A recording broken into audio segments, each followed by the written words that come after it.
పేదవాడి పక్షాన నిలబడతాం, ప్రజా గొంతుకై నినదిస్తాం. వాయిస్ ఆఫ్ వాయిస్లెస్, తెలుగువారి మనస్సాక్షి సాక్షి టీవీ. సాక్షి టీవీ ప్రసారాల కోసం మీ స్థానిక కేబుల్ ఆపరేటర్ను వెంటనే సంప్రదించండి. గత 4-5 రోజుల నుంచి ఎక్కడ చూస్తున్నా ఒకటే బిట్ వైరల్ అవుతుంది, అదే మాస్క్ మ్యాన్. ఈ మాస్క్ మ్యాన్ ఎవరు? సినిమాల్లో వస్తాడా లేకపోతే ఎక్కడ వస్తాడు ఏంటనేది అందరూ కన్ఫ్యూజన్. సో బిగ్ బాస్ సీజన్లో వస్తున్నాడు. అగ్ని పరీక్షలో తనకి ఇష్టమైనట్టు అడ్డదిడ్డంగా సమాధానాలు చెప్పాడు. బిందు మాధవ్ అయితే మెడలో ట్యాగ్ కూడా వేసింది, యు ఆర్ లోజర్ అని. బట్ నిజంగా అతను లోజరా? బిగ్ బాస్కి వెళ్తాడా వెళ్ళడా? అతనేంటి మాస్క్ అనేది నిజంగా పెట్టుకున్నాడా లేకపోతే షో పుటప్ప? మాస్క్ ఎందుకు పెట్టుకున్నాడు? మాస్క్ వేసుకోవాల్సిన అవసరమే ఉంది. అన్నీ తెలుసుకుందాం. మనతో పాటు ఉన్నాడు హృదయ మానవ్ ఫ్రమ్ విజయవాడ. సో హృదయ మానవ్ అడిగి తెలుసుకుందాం, ఇంతకీ బిగ్ బాస్కి వెళ్తాడా ఏంటి, అసలు ఇదంతా కాన్ఫిడెన్సా ఓవర్ కాన్ఫిడెన్సా? హాయ్ హృదయ మానవ్. హాయ్, ఎలా ఉన్నావు? Perfectly all right, first class. Okay, ఏంటి బిగ్ బాస్కి వెళ్ళాలి అనే ఆలోచన ఏంటి? దాని ముందు ఫస్ట్ చెప్తాను, మీరు చెప్పండి. అడ్డదిడ్డంగా మాట్లాడలా. అడ్డదిడ్డంగా బతికే సమాజం, సొసైటీ మధ్యలో ముక్కు సూటిగా బుల్లెట్ లాగా దూసుకెళ్ళిపోతున్నాం. సొసైటీకి అర్థం కావట్లా, అంతే సింపుల్. అంటే ఇప్పుడు మీరు చెప్పిన సమాధానం నాకు అర్థం అవ్వలేదు. అర్థం అవ్వాలి, అదే అంటారు చూసారా, మినిమం లెవెల్ ఉండాలి. దీని కనెక్షన్ చాలా స్ట్రాంగ్ ఉండాలి, అప్పుడు అర్థం అవుతుంది. ఇంట్లో వాళ్ళకి అర్థం అవుతుందా మీరు చెప్పేది? ఎవరికి అర్థం కాదు. అడ్డదిడ్డంగా ఉన్న వాళ్ళకి అర్థం కాదు, తిన్నగా ఉన్న వాళ్ళకి చాలా కరెక్ట్గా అర్థం అయిపోతుంది. మీ మిస్సెస్కి అర్థం అవుతుందా మీరు చెప్పేది? అఫ్ కోర్స్, నాలో సగభాగం అయింది కాబట్టి అర్థం చేసుకుని 2 సంవత్సరాలు ఉన్నప్పుడు ఆటోమేటిక్గా అర్థం అయిపోతుంది, ట్రైన్ చేస్తుంటాగా. అది ఏంటి సమాజం ఏది అన్నారు ఏంటది? ఇప్పుడు మీరు మాస్క్ గురించి అడిగారు కాబట్టి ఆ పాయింట్ కూడా చెప్తా. దాని ముందు ఒకటి చెప్తా, నేను మనిషిని, భారతీయుడిని, రెండే. ఏ ప్రాంతానికి ఆపాదించొద్దు నన్ను, ఏ ప్రాంతానికి సంబంధించిన మనిషిని కాదు. కుల మతానికి ప్రాంతాలకి అస్సలు నేను ఆ సబ్జెక్ట్లో లేనేలేను. జస్ట్ హృదయమానం. ఇక్కడ ఉండేవాళ్ళు కూడా అల్లేక భారతీయులేగా. అదే భారతీయులని ఫీల్ అవ్వాలి కదా, కన్విక్షన్తో బతకాలి కదా. జస్ట్ ఆగస్ట్ 15 వచ్చిన రోజు సెలవు తీసుకోలేదు, ఒక చాక్లెట్ తింటూ జెండా వందనం చేస్తే భారతీయుడు అయిపోడు. మీరేంటి సంవత్సరం అంతకాలం జెండా ఎగరేస్తారా? ప్రతిరోజు భారతదేశాన్ని గుండెలో పెట్టుకుని బతుకుతుంటా. అది నాలో ఉన్న పేట్రియట్ భావాలు. ఓకే, 2 హృదయమానం అని అడిగారు, పేరు చాలా మంది అడుగుతున్నారు ఏంటి హృదయమానం అని. ఇప్పుడు ఈ షో కోసమో దేనికోసమో నేను క్రియేట్ చేసుకుంది కాదు. 1998, 99 ఇంటర్నెట్ వచ్చిన కొత్తలో ఈమెయిల్స్ మనందరం చేసుకుని ఉంటాం కదా. హాట్ మెయిల్ మీకు మనకు తెలిసి Gmail create, Yahoo mail, Gmail లేదు ఆ టైంలో. క్రియేట్ చేసుకునేటప్పుడు మన ఈమెయిల్ క్రియేట్ చేసుకోవాల్సిన ప్రాసెస్లో హరీష్ నా పేరు, స్వతహాగా తల్లిదండ్రులు పెట్టిన పేరు, ఈ దేహానికి ఉన్న పేరు హరీష్. ఇంటి పేరు నేను ఇష్టపడిన, మీకు అర్థమైపోయింది దాని రీజన్ కూడా. హరీష్ అని పెట్టుకుని ట్రై చేస్తున్నప్పుడు ఆల్రెడీ ఎగ్జిస్ట్ అని చెప్తున్నప్పుడు అసలు పేరు అనేది నా తల్లిదండ్రులు ఇచ్చిన పేరు కావాలి, అసలు నా వ్యక్తిత్వం ఏంటి, దాని తగ్గట్టు పేరు పెట్టుకుందాం అనే ఆలోచనలు మొదలైంది. బీజం పడింది అప్పుడే. హృదయంతో ఆలోచిస్తా, హృదయం మానవ్. సో హృదయం మానవ్ అప్పుడు నా జర్నీ స్టార్ట్ అయింది. దాని తర్వాత తాల్ అనే మూవీ వచ్చింది, చాలా మంది మానవ్ అని పేరు దాన్ని చూసి పెట్టుకున్నారా. లోకల్ ఏమంటే కాకులు చాలా రకాలు మాట్లాడుతూనే ఉంటారు, నోరిచ్చాడు కదా దేవుడు, మాట్లాడతాడు. కానీ అలా కాదు, హృదయ మానవ్. మనం ఏంటో నాకు తెలియాలి కదా, హృదయం ఉన్న మానవ్ అండి. అందువల్ల హృదయ మానవ అయింది, అంతే. హృదయ మానవ్. ఈ మాస్క్ ఏంటి ఎప్పుడు పెట్టుకు తిరుగుతూ ఉంటారా? ఇక్కడ క్లారిటీ చెప్పాలి. ఇప్పుడు మాస్క్ అడుగుతున్నారు, దీంట్లో ఒక చిన్న కన్ఫ్యూజన్ అరైజ్ అయింది బయట అంతా కూడా. నేను గత ఆల్మోస్ట్ మోర్ దెన్ 10 years నుంచి ఈ మన సర్జికల్ మాస్క్ ఉంటుంది కదా, అది పెట్టుకునేవాడిని. దాని కారణం ఏంటంటే బయట మన పొల్యూషన్ చాలా ఎక్కువైపోయింది, ఎయిర్ పొల్యూషన్. సో నేను మాస్క్ పెట్టుకునే ఉండేవాడిని కొన్ని ఇయర్స్ నుంచి. కాలక్రమేణా మరి కరోనా వచ్చింది. కరోనా వచ్చినప్పుడు ఈ మాస్క్ అనేది కామన్ అయిపోయింది జనానికి. ఇప్పుడు కొంతమంది పెట్టుకోవట్లేదు, ఫ్రీ అయిపోయింది. But I was wearing mask. మా ఇంట్లో కూడా ఎయిర్ ప్యూరిఫైర్స్ ఉంటాయి. I'm very careful about my quality of air what I breathe, పీల్చుకునే గాలి. ఈ సబ్జెక్ట్ అంతా చాలా డెప్త్కి వెళ్ళిపోతుంది కానీ దాని గురించి నేను మాట్లాడను, స్టడీ చేస్తే అది డిఫరెంట్ సబ్జెక్ట్. అయితే దాని తర్వాత నిజంగా ఒక 7 years నుంచి నేను, అంటే కరెక్ట్గా మాకు మ్యారేజ్ అయినప్పుడు సేమ్ మీకు రామాయణంలో అనిపిస్తుంది, నిజంగా వాస్తవం అదే జరిగింది. ప్రేమించిన అమ్మాయి కట్టుబాట్లు, విలువలకి నేను చాలా ప్రాధాన్యత ఇస్తాను. ప్రేమించిన అమ్మాయి నన్ను ప్రేమించిందంటే ఇష్టపడింది అన్నప్పుడు తను కూడా ఇష్టపడటం జరిగింది. పెళ్లి చేసుకున్నాము, పెద్దల సమక్షం పెళ్లి చేసుకోవడం జరిగింది. దాని తర్వాత కొన్ని అనివార్య కారణాల వల్ల అరణ్యవాసంకి వెళ్ళిపోవాల్సి వచ్చింది. నిజంగానే 7 సంవత్సరాలు వాళ్ళ పేరెంట్స్తో టచ్లో లేరు. అరణ్యవాసం అంటే ఎక్కడికి వెళ్తారు? అంటే ఎవరు అరణ్యవాసం అంటే అడవిలోకి వెళ్ళిపోం మనం. జనజీవనంలో అంటే వాళ్ళకి తెలియదు, వాళ్ళ పేరెంట్స్ మేము ఎక్కడున్నాం ఏంటి మా వేరే బోట్స్ తెలియదు వాళ్ళకి. అంతే. వాళ్ళేంటి సౌండ్ పార్టీయా, ఇన్ఫ్లుయెన్సరా? అంటే మాటల పరంగా సౌండ్, ఇలా కాదు అది. సో కాబట్టి ఉంటాయి కదా డిఫరెన్స్ ఆఫ్ ఒపీనియన్స్, కొంతమంది నచ్చవు, కొన్ని కారణాలు ఉంటాయి కాబట్టి పర్సనల్, చాలా పెద్దది అయిపోతుంది చెప్తే. దానివల్ల మేము వేరుగా అరణ్యవాసంలోకి వెళ్ళిపోయాం. తర్వాత నేను అంతకుముందు జాబ్స్ చేసేవాడిని. దాని తర్వాత జాబ్స్ తర్వాత మ్యారేజ్ తర్వాత బిజినెస్ ఎంటర్ప్రెన్యూర్. జాబ్స్లో నాకు ఒక సాటిస్ఫాక్షన్ కలగల. ఎందుకంటే ఫస్ట్ నుంచి ఎన్ని జాబ్స్ చేసినా మంచి మంచి పొజిషన్స్కి వెళ్ళాను, కానీ బట్టతలోడికి దువ్వెన అమ్మాలనే సిద్ధాంతం నాకు నచ్చేది కాదు. బ్లఫ్ బిజినెస్ నా వల్ల కాదు. సో అన్నారు హృదయ మానవకి ఇక్కడ హృదయానికి నచ్చట్లా, సాటిస్ఫాక్షన్ లేదు. మనకులో కూడా చాలా మందికి జాబ్ సాటిస్ఫాక్షన్ ఉండదు అంటారు. మనం చేసే వృత్తిలో మనకు సాటిస్ఫాక్షన్ ఉండాలి. ఏంటంటే తప్పదు, బతకాలంటే మనం చేయాలి. చేసేవాడిని అంటే నాకు ఒక డెస్టినీ రాసి ఉందేమో అనుకునేవాడిని. సరే ఇంకా జాబ్స్ వద్దు, వ్యాపారం చేద్దాం, నేనే కొంతమంది జీవితం ఇద్దామనే ఉద్దేశంతో, ఆ సంకల్పంతో కొత్త జర్నీ స్టార్ట్ చేశాను మ్యారేజ్ తర్వాత. Entrepreneur business, furniture fabrication, manufacturing and supply. ఇప్పుడుందా? లేదండి, అది కూడా చెప్పబోతున్నాను, చెప్తాను మీకు.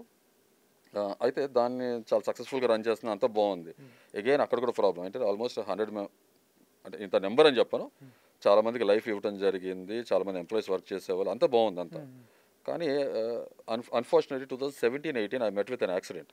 ఆ యాక్సిడెంట్ నా లైఫ్ని అప్సైడ్ డౌన్ చేసేస్తుంది. సేమ్ ఇదే ఇర్రెస్పాన్సిబుల్ ఉంటాం, రెక్లెస్గా ఉంటాం, మనకు తెలుసు కదా. లైఫ్కి వాల్యూ లేదు ఇండియాలో. హిట్ అండ్ రన్, గుద్దు వెళ్ళిపోవటం. దాని తర్వాత లైఫ్ ఏమవుతుంది అనేది ఎవరికి పట్టించుకోరు కదా. గుద్దు వెళ్ళిపోయారు.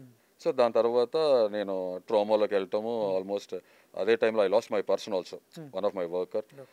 వీక్ డే స్పాన్లో I lost my sister also, my cousin sister. ఇవన్నీ కూడా నన్ను చాలా లోపల కలిసి వేసేస్తున్నాయి. Sorry, okay. సో నేను ఇక బెడ్లో ఉండిపోయాను. ఆ టైంలో ఇక నాకు అనిపించిందంటే లైఫ్ వాల్యూ తెలుసుకుని ఇక ఈ అరణ్యవాసానికి మనం ఫుల్ స్టాప్ పెడదాము. అంతే, ఒకటే లైఫ్ కదా, మనిషి లైఫ్ వాల్యూ తెలియాలని ఇక మా వైఫ్ వాళ్ళ పేరెంట్స్ని మళ్ళీ మన లైఫ్లో తీసుకొచ్చేసాము. తర్వాత వచ్చేసారు. ఈ లోపల దీని ప్రాసెస్లో ఇంకా అజ్ఞాతవాసంలోకి వెళ్ళిపోయి, అంటే ఒక రకమైన స్ట్రెస్, డిప్రెషన్. ఎందుకంటే నేను చేసిన ఆ బిజినెస్ కూడా ఏదైతే ఉందో, సారీ టు సే, ప్రతి ఒక్కరు చేయి చెప్తారు. సిస్టమ్ ఎలా ఉందంటే ప్రతి ఒక్కరు చేయి చెప్తారు. క్వాలిటీ ఆఫ్ ప్రొడక్ట్ ఇవ్వాలి అనే ఆలోచన కన్నా కూడా నాకేంటి అనే తత్వం. అంటే భారతదేశం ఎంత గొప్పదంటే దానికి పట్టిన ప్రాబ్లం ఏంటంటే, ఒక చేనుకు పట్టిన చీడలాగా కరప్షన్, గ్రీడీనెస్, ఈ రెండు భారతదేశాన్ని ఇంకా డెవలపింగ్ స్టేజ్లో ఉంచడానికి కారణం. అది ఒక పేట్రియట్గా చెప్తున్నా, సిస్టంలో ఉండి చెప్తున్నా, సిస్టంలో ఉన్నాను కాబట్టి. సో సమ్వేర్ అక్కడ కూడా సాటిస్ఫాక్షన్ లేదు. అంటే మరి ఇంకో కొత్త లైఫ్ రాసి పెట్టుందేమో, అందుకే వాళ్ళ రోజున మీ ముందున్నానేమో. దాంట్లో ఎదుగుతున్నా కూడా సాటిస్ఫాక్షన్ లేదు. తర్వాత చాలా డౌన్ టైం చేసా, ఫైనాన్షియల్గా, సైకలాజికల్గా. నేను అంటే నేను జీవంలో దైవం చూస్తా, నేను దేవుడు నమ్మను. నా కంటి ముందు మీ ప్రతి ప్రాణిలో కూడా దైవం చూస్తా. బ్యూటిఫుల్ క్రియేషన్ కదా. అయితే అదే మనుషులు ఎంత ప్రేమ ఉంటుందో అదే మనుషులతో నాకు కంప్లైంట్ కానీ ఏదైనా సరే. సో ఇలా ఉండి నాలో నేను సంఘర్షణ పడుతూ నేను ఒక ప్రైవేట్ లైఫ్ లీడ్ చేస్తూ చాలా తక్కువ మందితో ఒక రకమైన సంఖ్యలు వేసేసుకుని ఒక షెల్లో ఉన్నాను. నేను బబుల్ అంటాం కదా, దాంట్లో ఉండటం జరిగింది. అజ్ఞాతవాసం నుంచి సెల్లోకి వచ్చారు. ఆ షెల్లో ఉండిపోయా. షెల్ అంటే ఒక బబుల్ లాగా, ఒక చిన్న ఒక బందీకానాలా దాంట్లో ఉండిపోయాను నేను. ఉండిపోయి ఇలా ఉండి ఇక జీవితం ఇది వేస్ట్, ఇంకా అవసరం లేదు, గివ్ అప్. అంటే వేరే ఒక హోప్ ఉండేది, హోప్ ఆఫ్ ఫెయిత్ ఎప్పుడు ఉండేది. కానీ ఒక స్టేజ్లో గివ్ అప్ అనుకున్నాను. గివ్ అప్ అంటే మీరు అర్థం చేసుకోవచ్చు. కానీ గివ్ అప్ అనుకున్నప్పుడు, గివ్ అప్కి రీజన్ ఉన్నప్పుడు రైజ్ అప్ కూడా రీజన్ ఉండాలిగా.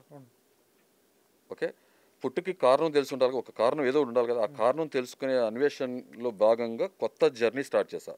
పర్పస్ ఆఫ్ లైఫ్, ఎందుకు పుట్టాం, మన కారణం ఏంటి. చిన్నప్పటి నుంచి చాలా కోరికలతో, ఆశయాలతో పుట్టడం జరిగింది, పెరగడం జరిగింది. కానీ అన్నీ సాధ్యపడలేదు. సార్ ఈసారి ఎవరినో బ్లేమ్ చేయడం ఎందుకు, లెట్స్ గివ్ ఎ ట్రై అని చెప్పి హోప్ అండ్ ఫెయిత్తో మళ్ళీ కొత్త లైఫ్ జర్నీ స్టార్ట్ చేసాము. నాలో సగభాగం, నేను ఫస్ట్ నుంచి అందరికి అదే చెప్తున్నా, హరిత హరీష్. తను పుట్టి పెరగడం అంతా కూడా నార్త్ ఇండియాలో తను. ఓకే, అదే అంటారు సార్, డెస్టినీ కొన్ని మనం ఊహించలేము, ఊహకు అతీతంగా ఉంటుంది. సౌత్ ఇండియా రావటం, కామన్ ఫ్రెండ్స్ ద్వారా పరిచయం అవటం, ఒకరికొకరు ఇష్టపడటం, ఒక జర్నీ స్టార్ట్ చేస్తే ఇప్పుడు ఆల్మోస్ట్ 19-20 years మా ఇద్దరు ప్రయాణం మొత్తం. అది లవ్ కానీ మ్యారేజ్ కానీ ఆల్ టుగెదర్. ఓకే, అలా మొదలైన మా ప్రస్థానం ఇంకా బ్యూటిఫుల్గా స్ట్రాంగ్గా నడుస్తూనే ఉంది.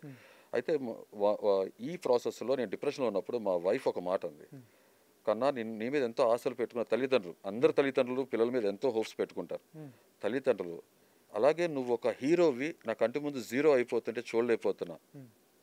ఓకే, డోంట్ గివ్ అప్ అన్నప్పుడు, ఓకే ఇది గివ్ అప్ టైం కాదు, ప్రిన్స్ ఇన్ ఎక్సైల్ నుంచి ఇలా కాదు, ఇంకా రైజింగ్ ఫీనిక్స్ లాగా from the ashes of depression and sorrow నుంచి, స్ట్రెస్ నుంచి ఒక కొత్త పునర్జన్మలాగా స్టార్ట్ చేసే ఫ్లై అవుతాం. ఆ ప్రాసెస్లో మనకి బిగ్ బాస్ అనే అవకాశం ఏదైతే ఉందో, ఇప్పుడు యాక్చువల్ బిగ్ బాస్ అందరికి అగ్ని పరీక్ష ఉండొచ్చు, నాకు జీవితం అగ్ని పరీక్ష అయితే బిగ్ బాస్ ఆపద్బాంధుడు అనుకుంటాను నేను నిజంగా. ఎందుకంటే నాకు ఒక అవకాశం ఇచ్చింది. నేను కోల్పోయిన 7-8 సంవత్సరాలు, ఆల్మోస్ట్ 7 years ఏదైతే ఉందో, నాకు ఒక బౌన్స్ ఇస్తుంది మార్కెట్లోకి. అంటే నీ స్టార్డము, ఐడెంటిటీ క్రైసిస్ అదేం లేదు. నేను అనుకునే ప్రతి జీవి, ప్రతి మనిషి కూడా ఎవ్రీ లైఫ్ మ్యాటర్స్. సో మనం అన్వేషించుకోవాలి మనం ఏంటి అనేది. సో మనొకటి నేను ఇందాక అన్నాను చూసారా, పవర్ ఆఫ్ సబ్ కాన్షియస్ అని ఏదైతే ఉంటుందో, లాస్ట్ ఇయర్ ఈ డిప్రెషన్ స్టేజ్లో ఉన్నప్పుడు మీకు ఒక విషయం చెప్పాలి, బిగ్ బాస్ ఎందుకు అనేది కూడా చెప్పేస్తాను మీకు. నేను ఈ డిప్రెషన్ స్టేజ్లో ఉన్నప్పుడు నాకు థెరపీస్ లాగా పనిచేసింది ఏదైనా ఉంటే కపిల్ శర్మ షో, మీరు మనందరూ తెలుసు. అలాగే జస్ట్ ఫర్ లాఫ్స్ గిగ్స్ అనేది ఏదైతే ఉందో అది, బిగ్ బాస్ ఎస్పెషల్లీ నాకు ఒక రకమైన డోపోమిన్ ఇచ్చేది, కొంత ఊరట. చాలామంది బిగ్ బాస్ ఫార్మాట్ నచ్చదు, నాకు అర్థమైంది బిగ్ బాస్ ఫార్మాట్ ఏంటంటే. సో చూస్తూ ఉండేవాడిని, దాంట్లో లాస్ట్ 3 సీజన్స్గా నాకు నచ్చాలా. లాస్ట్ సీజన్ అయితే I was very much disappointed, అంతకుముందు సీజన్ కూడా అంతే. సో నేను అప్పుడే అనుకున్నా, ఈసారి BB9 ఈజ్ మైన్ అనుకున్నా. యాదృచ్ఛికంగా నా నోట్లోంచి ఆలోచన అలా వచ్చేసేసింది అంతే. అప్పుడు నాకు తెలియదు ఈసారి సీజను సామాన్యులకు ప్రవేశం ఉంటుంది, అవకాశం ఉంటుంది, నాకు అసలు ఐడియానే లేదు. అయితే ఇలా ఇక మేము కొత్త జర్నీ స్టార్ట్ చేసాం, నేను మా వైఫ్. నేను ఒక టోటల్ డిఫరెంట్ ఇండస్ట్రీ నుంచి నిజంగా నికార్సైన సామాన్యుని. ఇక మా వైఫ్ జాబ్, తన పని, నాది ఇది చూసుకుంటున్నాం. పక్క నుంచి కొత్తగా మేము సోషల్ మీడియా ఇన్ఫ్లుయెన్సర్స్లో జర్నీ స్టార్ట్ చేయడం జరిగింది ఉగాది నుంచి.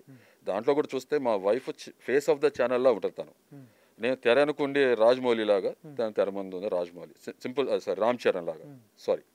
ఓకే, సో ఇలా నడుస్తున్న మా ప్రస్థానంలో భాగంగా ఈ బిగ్ బాస్ నాకు అనుకోకుండా జూలై 6th నాకు నా ఫ్రెండ్ ఒక అతను తిరుపతిలో ఉన్నాడు, పాపం సర్వీస్ చేయడం కోసం వెళ్ళాడు.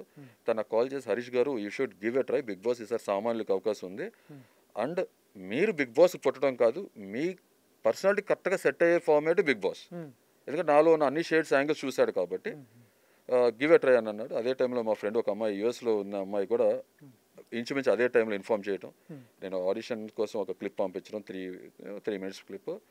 సో నేను ఈ మాస్క్ ఏదైతే ఉందని నేను అన్నారు కదా, దానికి ఈ పాయింట్ కనెక్ట్ చేస్తాను. ఇట్లా ఈ సొసైటీతో నాకు అదే కంప్లైంట్ అయిపోయింది కదా, ప్రజలను అయితే ప్రేమిస్తానో అమితంగా వాళ్ళ మీదే కంప్లైంట్. అంటే ఉదాహరణ మీరు అనుకోవచ్చు, ఇదేంటి ఇలా ఆలోచిస్తున్నాను, టక్ మరి మీరు అక్కడ చెత్త పడేశారనుకోండి, నాకు చాలా కోపం వస్తుంది. ఉమ్మూసారనుకోండి, కోపం వచ్చేస్తుంది. రోడ్డు మీద అడ్డదిడ్డంగా రెక్లెస్గా ఇర్రెస్పాన్సిబుల్గా డ్రైవ్ చేస్తున్నప్పుడు కోపం వస్తుంది. ఇవన్నీ కానీ మనకి అయినా పట్టవు, అంతే కదా, రోజు గడిచిపోతుంది అంతే. కానీ మనం వేరే దేశాలను చూసి కూడా మనం నేర్చుకో. వేరే ప్రపంచ దేశాలు ఎంత నీట్గా ఉంటున్నాయి, ఎంత బాధ్యతగా ఉంటాయి, ప్రతి ఒక్కరు అన్అకౌంటబుల్గా ఉంటారు. మోస్ట్లీ పీపుల్ అకౌంటబుల్గా ఉండాలి కదా. భారతదేశం భక్తి అంటే ఇదే కదా. నేను ఎక్కడ మీరు అడిగారు కదా, మీరు భారతీయులు ఎందుకని అంటున్నారు, మీరు మమ్మల్ని ఎలా ఇంటర్ప్రిట్ చేసుకుంటారంటే దానికి కారణం అది. ఆ పేట్రియట్ భావాలు నాలో బలంగా ఉంటాయి. చిన్నప్పటి నుంచి భగత్ సింగ్, సుభాష్ చంద్రబోస్ ఆదర్శాలతో బతుకుతూ వచ్చాను కాబట్టి అది. సో కాబట్టి ఈ కనపడే సమాజం ఏదైతే ఉందో, కనపడని మాస్క్ అంటే ఫేక్గా బతుకుతుంటే చూడలేక విసుకెత్తేసేసి లేదు అసహనానికి గురయ్యి, ఇక నేను కనపడే ముసుకేసుకొని కనపడకుండా మాయమైపోయి అదే ప్రాసెస్లో ఈ సోషల్ మీడియా జర్నీ స్టార్ట్ చేసినప్పుడు జనానికి నా లుక్స్ కన్నా కూడా, నేను ఎలా ఉంటానని కన్నా కూడా నా పర్సనాలిటీ, నా క్యారెక్టర్ తెలియాలి, నా భాష, నా భావం తెలియాలి, అంతే అని చెప్పి ఉద్దేశంతో ఆ మాస్క్తో జర్నీ మొదలుపెట్టా. లక్కీగా బిగ్ బాస్లో కూడా నేను అదే ఫార్మాట్తో అదే స్టైల్లో వెళ్ళాను. షో హోస్ట్ కానీ makers they really like that. తర్వాత లేటర్ ఆన్ స్టేజెస్ మీకు తెలుసు రౌండ్స్ కంప్లీట్ చేసుకుంటూ వచ్చాం. ఇవాళ ఈ స్థాయి వరకు వచ్చేసారు. ఓకే సార్, ఆ మాస్క్ పెట్టుకోవటం చాలా కష్టమే, చాలా సఫకేటింగ్ ఉంటుంది. కానీ ఇది నాకు బయట ఉన్న సఫకేషన్ కన్నా చూసే జనం, ముసుకేసుకుని ఉన్న జనం కన్నా ఈ సఫకేషన్ తక్కువ అనిపిస్తుంది నాకు. సారీ, అందరు ఇలా ఉన్నారు, నేను జనరలైజ్ చేసి చెప్పను, మెజారిటీ అలా ఉన్నారు కాబట్టి నేను దాని గురించి చెప్పాను. ఓకే, అయితే బిగ్ బాస్లో తీశారు కాబట్టి, రౌండ్ 2లో తీశారు కాబట్టి, అసలు హృదయమానవ్ కమ్ అలియాస్ హరీష్ ఎలా ఉంటాడో ఒకసారి సాక్షి ఆడియన్స్ కూడా చెప్తాం. ఒక్కసారి మాస్క్ తీసి తప్పకుండా.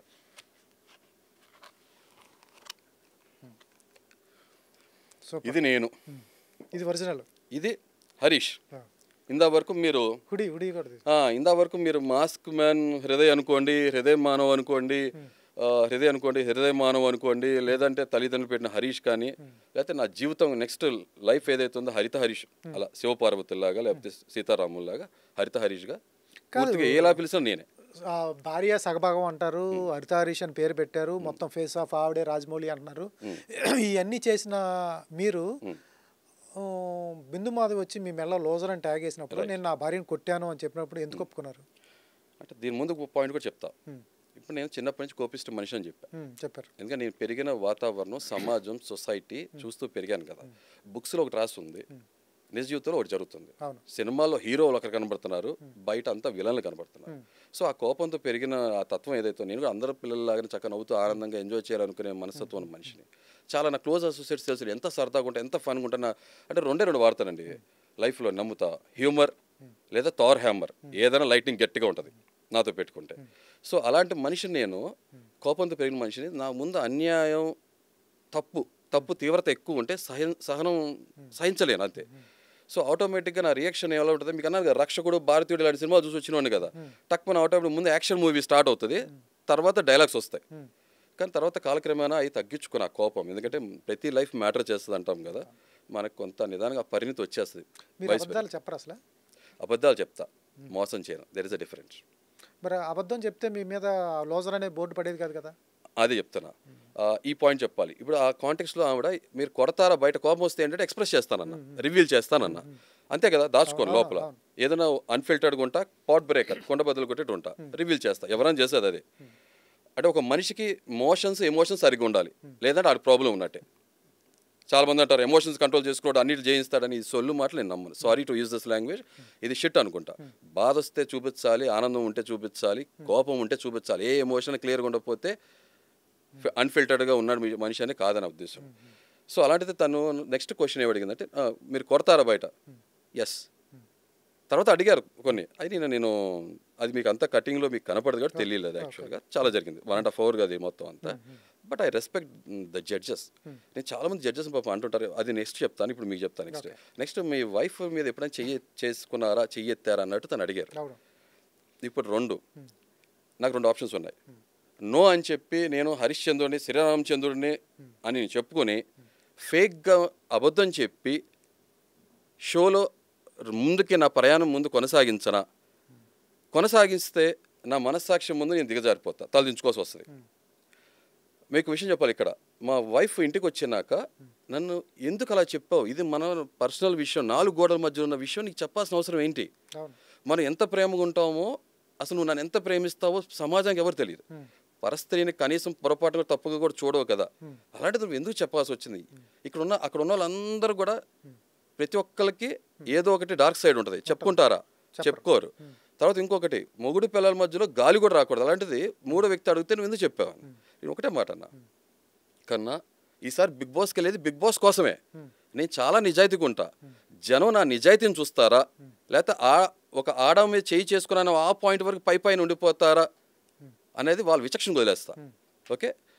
రెండోది, నేను బిగ్ బాస్ అవకాశం వస్తుంది, గుడ్ బుక్స్లో నేను నటిస్తాను. నేను అంతమంది సీజన్స్లో నటించారుగా, ఆ బిడ్డ ఈ బిడ్డ అని ఫేక్ చేసి అందరికీ పెట్టారుగా. సో అది చేయటం ఇష్టం లేదు నాకు, నేను నిజాయితీగా ఉంటా. ఈసారి జర్నీ ఎలా ఉంటారే, వచ్చాడ్రా ఎక్కడి నుంచో లౌడ్గా ఉన్నాడు, LOUD లౌడ్, కానీ షో ఎండ్కి LOVED లాగా ఏడ్రా లౌడ్, అలా ఉండాలి. వీడు సామాన్యుడు కాదరా, అసామాన్యుడు, కామన్ మ్యాన్ కాదు కమాన్ మ్యాన్ అన్నట్టు ఉండాలి. సో కాబట్టి నాకు నాలా ఉండాలి. ఇంకొకటి, రేపొద్దున మా ఫాదర్ కూడా ఎందుకు చెప్పావు నాన్న అని, మా వైఫ్ అందే, నాకు వేరే ప్రొఫెషనల్ లైఫ్ ఉంది, ఏమనుకుంటారు జనం, అనుకునేది చాలా అనుకుంటారు, కానీ మనం ఏంటో ట్రూ సైడ్ తెలిసినప్పుడు ఆ పరిణితి, ఆ విచక్షణ, ఆ మెచ్యూరిటీ ఉన్న వాళ్ళు అర్థం చేసుకుంటారు. అరే మనం కోరుకుంది నిజమైన మనిషి కదా, స్ట్రైట్ ఫార్వర్డ్ ఉండే మనిషే కదా, మరి ఎందుకు మనం ఆమోదించలేకపోతున్నాం, ఎందుకు కంప్లైంట్ చేస్తున్నాం ఆలోచించాలి. ఇంకోటి, అలా ఇంటర్నెట్ మొత్తం కూడా ఎలా పోర్ట్రే అయిందంటే, వైఫ్ బీటర్, ఇదేనా గుళ్ళో గంట పొద్దున సాయంత్రం కొట్టడానికి, లేకపోతే స్కూల్లో గంట పైన కింద కొట్టడానికి పొద్దునే కాదు కదా. చదువుకున్న అమ్మాయి ఇష్టపడి వచ్చింది, నేను అలా కొడుతుంటే ఉంటుందా నాతో పాటు 20 సంవత్సరాలు? ఈ విచక్షణ లేదు వీళ్ళకి జనానికి. అదే చెప్పట్ల హాఫ్ నాలెడ్జ్గా ఉంటారు, సారీ టు యూజ్ నిబ్బా అంటారు, ఈ మధ్యన వాడుతున్నాం కదా వీళ్ళు. ఈ నిబ్బీతో నేనేం చెప్పాలి, నాతో మాట్లాడితే అబ్బా అంటారు తర్వాత. ఇది నేను. సో మా వైఫ్ ఇంకోటి మాట, కన్నా నాకు ఒక ఆపర్చునిటీ వస్తుంది, షో గెలుస్తారు రేపు అనుకుందాం, కానీ ఎనీ పాయింట్ ఆఫ్ టైం చాలా హ్యాపీ ఫీల్ అవుతావు, ఇప్పుడు మన జర్నీ గడిచిపోతుంది, కానీ నీ లైఫ్లో, నీ ఆలోచనలో, నీ మధ్యలో, నీ మనసులో ఒక మాట ఉండిపోతుంది, ఏంటంటే సక్సెస్ కోసం మా కన్నా అబద్ధం చెప్పగలడు, నీ దృష్టిలో నేను దిగజారకూడదు, నా మనస్సాక్షి ముందు నేను తలదించుకోకూడదు. ఈ 2 కారణాల వల్ల నేను నిజమే చెప్తా. ఇది కాన్ఫిడెన్స్ ఓవర్ కాన్ఫిడెన్స్ అండి, ఇది నిజాయితీ అండి, నా క్యారెక్టర్ ఇది. కాన్ఫిడెన్స్ ఓవర్ కాన్ఫిడెన్స్ కాదు, దిస్ ఇస్ మీ, నా క్యారెక్టర్. మీరు ఏమనుకుంటారు చూసుకోండి, ఎందుకంటే confidence over confidence thin line ఉంటుంది, అది నాకు తెలుసు, అంతే, సింపుల్. కాదు గెలిచేస్తాను, అసమాన్యుడు, పెద్ద మాటలు మాడుతున్నాను అంటే మీరు ఇప్పటివరకు చూసారు కదా, నేను ఎక్కడి నుంచో నోవేర్ నుంచి వచ్చానండి, సమ్వేర్గా ఉన్నాను కదా, రేపొద్దున ఎవ్రీవేర్ ఉంటాను లేదని కాలం నిర్ణయిస్తుంది. ఓకే. సో నోవేర్ నుంచి సమ్వేర్కి వచ్చాను, ఎవ్రీవేర్కి వెళ్తాను, మీకు తెలుస్తుంది కదా. ఈ జర్నీలో ప్రతి మనిషి కూడా కాన్ఫిడెన్స్ ఉండాలి, థింక్ పాజిటివ్ అంటారు, నేను ఇది సాధించగలనని. ఇప్పుడు ట్రోఫీ గెలవటం, మనుషులు గెలవటం అనేది నా ప్రయాణం ఆటోమేటిక్ చెప్పేస్తుంది. నా పర్సనాలిటీ ఏంటో నాకు తెలుసు కదా, నన్ను క్లోజ్గా చూసిన వాళ్ళకి అర్థమవుతుంది కదా, కొంచెంసేపు మాట్లాడితే. నేను నిజంగా కషాయంలో అంటుండే, ఆ పాయింట్ కూడా వచ్చింది మీకు, మీరు అడగపోయినా నేను చెప్పేస్తున్నా. కషాయంలో అంటాడు, ఎందుకనంటే నేను కూల్ డ్రింక్ తాగడానికి చాలా బాగుంటుంది టేస్టీగా, కానీ ఆ కూల్ డ్రింక్ ఆరోగ్యానికి మంచిది కాదు, హాని కలిగిస్తుంది. జనం అదే కోరుకుంటారు. కానీ నేను కషాయంలో ఉంటా, మింగుడు పట్టడం కష్టంగా ఉంటుంది, కానీ ఆరోగ్యానికి చాలా మంచివాడు. ఆవిడ ఒక మాట అన్నారు, మీరు కషాయం కాదు విషం అన్నారు. నేను అదే అన్నా, నేను చెడ్డోళ్ళకి విషం, మంచోడికి అమృతం. నేను విషమా ఔషధం అనేది కాలం నిర్ణయిస్తుంది, జనం నిర్ణయిస్తారు, అంతే సింపుల్. ఏం జడ్జెస్తో అలా రూడ్గా మాట్లాడినట్టు అనిపించలేదా? అంటే దీనికి కూడా చెప్పాలి క్లియర్గా, నేను ఇన్ని సంవత్సరాలు ఒక అజ్ఞాతంలో ఉన్నాక ఈ కెమెరా ముందు ఫొటోస్ కూడా రాలేను మనిషిని. నేను ఆ స్టేజ్కి వచ్చేటప్పటికి నాకు నర్వస్గా లేనని నేను చెప్పను, నేను చాలా నర్వస్గా ఉన్నా. మీకు తెలుసో లేదో ఆ రౌండ్లో నేను 30% ఇచ్చా, నేను 100% ఇచ్చుంటే అసలు వేరుగుండేది. నేను 30% అలా ఉందంటే అర్థం చేసుకోండి అవుట్పుట్. నేను చాలా నర్వస్గా ఉన్నా, బయట టెంపరేచర్, నేను హుడీ వేసుకుని వచ్చాను, మాస్క్ పెట్టుకుంటే చాలా కష్టం, నేను ఉడికిపోతున్నాను లోపల. బయట టెంపరేచర్కి లోపల టెంపరేచర్కి ఆల్మోస్ట్ 15-20 degrees తేడా ఉంది. నర్వస్నెస్ ఉంది, కానీ at the same time I have that nerve got to face anyone. ఎందుకంటే పులేదులు వచ్చినా కూడా భయపడను, ముక్కు మూసుకుంటే పోయి ప్రాణం, నిజాయితీ కూడా స్ట్రైట్ ఫార్వర్డ్ ఉండాలి. నేను మర్యాద ఇస్తా, గౌరవించి మాట్లాడతా అన్నాగా. ఎవ్రీ లైఫ్ మ్యాటర్, ప్రతి జీవికి కూడా నేను కేర్ చేస్తా. నాకు మర్యాద ఇవ్వాలి, మీరు మర్యాద పుచ్చుకోండి, అంతే. మీరు అలా కాదని చెప్పి మీరు డిస్రెస్పెక్ట్ఫుల్గా మాట్లాడితే నా నుంచి మీరు రెస్పెక్ట్ ఎక్స్పెక్ట్ చేయొద్దు. చాలా సింపుల్. మీ గౌరవం మర్యాదలు మన చేతుల్లోనే ఉంటాయి, ఎవరి గౌరవం మర్యాదలు వాళ్ళ చేతిలో ఉంటాయి. అండ్ ఇక్కడ ఈ విషయంలో మాత్రం చెప్తున్నా, దయచేసి జడ్జెస్ని అసలు అంటానికి అసలు ఎటువంటి రీజన్ లేదు. ఎందుకనంటే వాళ్ళు నిజంగా నేను ఫేక్ పర్సన్నా రియల్ పర్సన్నా, నాలో ఉన్న బెస్ట్ తీయటాని కోసం వాళ్ళు చేసిన అటెంప్ట్ అది, అంతే. దాన్ని నిజంగా హ్యాట్స్ ఆఫ్ చెప్తా, రెస్పెక్ట్ ఇస్తా. బిందు మాధవి గారు నువ్వు అనే ఏకవచనంతో నువ్వు అని ఎన్నిసార్లు సంబోధించారు కదా. కాలం కొన్నిసార్లు కొన్ని ప్రశ్నలకి సమాధానం కాలం నిర్ణయిస్తుంది. కొన్ని రోజుల తర్వాత, కొన్ని సంవత్సరాలు టైం పట్టొచ్చు, కానీ ఇదే బిందు మాధవి గారు హరీష్ గారు అనే మాట్లాడే రోజు వస్తుంది. అంటే అఫ్ కోర్స్ నా క్యారెక్టర్ నాకు తెలుసు కదా, అంతే. తను నిజంగా నేను మెచ్చుకుంటా. ఒక అమ్మాయి మీద చెయ్యి ఎత్తిన వాళ్ళకి మర్యాద ఇచ్చి ఎలా మాట్లాడతారు? అదేగా ఆమె చేసింది, అంత తప్పేం చేశారు? అయితే ఇక్కడ నేను ఎక్కడ కూడా నేను డిఫెండ్ చేసుకోవాలా, సమర్థించుకోవాలా. ఒక్కసారి కొట్టనే, 2 సార్లు కొట్టనే అంటే వాళ్ళు రాంగ్ అర్థం చేసుకున్నారు. ఒక్కసారి, అది ఒక్కసారి అయినా సరే, ఎంతైనా సరే తప్పే. ఒక మొగుడు ఆడదాన్ని కొట్టాడు, లేదా ఒక మగాడు ఆడదాన్ని కొట్టాడు, అది మొగుడు కాదు, మగాడు కాదు, సింపుల్. నాకు లూజర్ బోర్డు వేసారా, ఐఎమ్ లూజర్. మీరు చెప్పేది ఏంటి? నేను చేయి చేసుకున్న రోజే నేను లూజర్గా ఫీల్ అయ్యాను. తను శారీరకంగా మానసికంగా ఎంత బాధపడిందో, నేను దాంట్లో శారీరకంగా బాధపడి ఉండకపోవచ్చు, తిరిగి కొట్టరు కాబట్టి ఆడవాళ్ళు నిజంగా మెచ్చుకోవాలి, పాదాభివందనం చేయాలి నిజంగా. కానీ మానసికంగా నేను 10 రెట్లు బాధపడి ఉంటాను కదా, పశ్చాత్తాప భావంతో. నేను మనసాక్షితో బతికేవాడిని, నా మనసాక్షి ముందు నేను ఎన్నిసార్లు తలదించుకుని ఉంటాను. ఒక సామెత ఉంది, మోర్ పవర్ మోర్ రెస్పాన్సిబిలిటీ. అంత బాధ్యతగా ఉండాలి. లేవు. ప్రాబ్లం ఏంటంటే ఒకటి స్వతహాగా నాకున్న పర్సనాలిటీ, పెరిగిన వాతావరణం, తర్వాత పితృస్వామి రాజ్యం ప్రపంచంలో మనం బతుకుతున్నాం కాబట్టి కొన్ని తరాలుగా ఇలా తగలాడిసింది కానీ సొసైటీ. అంటారు కదా, గొప్ప డాక్టర్ సర్జను తను సర్జరీ చేసుకోలేడు, మన దౌర్భాగ్యం. అది నా అసమర్థత, నా చేతకంతనం. ఆ సెకండ్లో, ఒక స్ప్లిట్ ఆఫ్ సెకండ్లో, యాంగర్లో, ఆ డిప్రెషన్ ఫేజ్లో అది అలా జరిగింది, అంతే. దీన్ని సమర్థించను, ఐఎమ్ ఓకే. అయితే నా భార్య ఇంకా దానికి 10 రెట్లు ఎక్కువ ప్రేమిస్తుంది. సూపర్, చాలా సింపుల్, అంతే. ఇప్పుడు ఎట్లా ఉంది సార్ ఫైనాన్షియల్ స్టేటస్ ఏంటి? అది చెప్పాను కదండి, నేను క్యారెక్టర్ అంటే క్యారెక్టర్ నమ్ముకుని బతికే మనిషిని. ఇప్పటివరకు మీరు చూస్తే నేను అర్థం అయిపోతుంది. సో క్యారెక్టర్ నమ్ముకుని బతికే వద్దంటే క్యాష్ కొంత ఇబ్బంది పెడుతుంటుంది. బతకడానికి క్యాష్ కావాలి కదా, ఓకే ఫైన్. ఎందుకంటే నేను నా బిజినెస్ ఏదైతే డౌన్ఫాల్ చూసాను, తర్వాత నిదానంగా బిజినెస్, బట్ కొంత నా రిసోర్సెస్ ఆఫ్ ఇన్కమ్ వేరు చోట్ల నుంచి నాకు ఆ స్కిల్ నాలెడ్జ్ ఉంది కాబట్టి జరుగుతుంది. ఇక నా భార్య నా తల్లిలాగా, నేను ఇబ్బందుల్లో ఉన్నప్పుడు, స్ట్రెస్లో ఉన్నప్పుడు తను చూసుకుంటాను. నేను కన్నా పిలుచుకుంటాం, ఇద్దరం కన్నా హరిత హరీష్, సింపుల్. సూపర్. ఎంత ప్రేమ ఉండబట్టే కొట్టారంటారు? ప్రేమ ఉంటే కొట్టాను కాదు, క్షణికావేశంలో నేనున్న టెంపర్ లూజ్ అయిపోయి కొట్టా. ప్రేమ ఉంటే కొట్టరు ఎవరు కూడా, నిజంగా ప్రేమ పాయింట్ గుర్తొస్తే కొట్టరు ఎవరు. సూపర్. ఇప్పుడు ప్రధానం ఇంత స్ట్రైట్గా ఉన్నావు నువ్వు, హౌస్లోకి వెళ్తే రకరకాల పీపుల్ వస్తారు, సెలబ్రిటీస్ వస్తారు. నాగేశ్వరరావు గారు ఓకే, ఎవరు వచ్చినా మనుషులే కదా, మనుషులే. పూలు వచ్చినా భయపడినా నేను, మనుషులు వస్తే ఎందుకు భయపడతా?